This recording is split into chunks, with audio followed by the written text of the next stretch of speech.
बघूयात पुढची बातमी। सरनाईक यांच्या विहंग समूहाकडून भाजप आमदार नरेंद्र मेहता यांना नोटीस पाठवण्यात आली आहे। बदनामीकारक खोटी विधानं तात्काळ थांबवण्याच्या अनुषंगाने ही नोटीस आहे। भाईंदरपाडा जमिनीच्या वादावरून सरनाईकांविरोधात मेहतांनी तक्रार दाखल केली होती आणि त्याच अनुषंगाने मेहतांना ही नोटीस पाठवण्यात आली आहे। नोटीसने आम्ही काही घाबरत नाही आणि भीत नाही। एक समजून घ्या, जे सत्य आहे ते लोकांपर्यंत आणलं।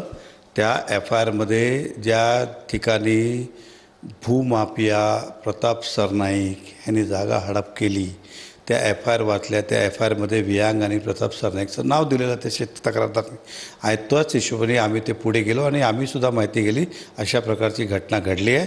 म्हणून त्या शेतकऱ्याला भूमिपुत्राला आम्ही साथ दिला। आजही त्यांच्यासोबत आहोत, उद्याही त्यांच्यासोबत, तरी कुठेही जावं तरी आम्ही त्यांच्यासोबत राहणार आणि त्या नोटीसचं उत्तर आम्ही देऊ त्यांना। जो पक्षाचे लोक किंवा काही विरोधी पक्षाचे लोक, सहकारी पक्षाचे लोक हे आरोप करत असतात, त्या आरोपाला आणि त्या संघर्षाला प्रताप सरनाईकची तयारी माझं आजही सगळ्यांना खुलं आव्हान आहे।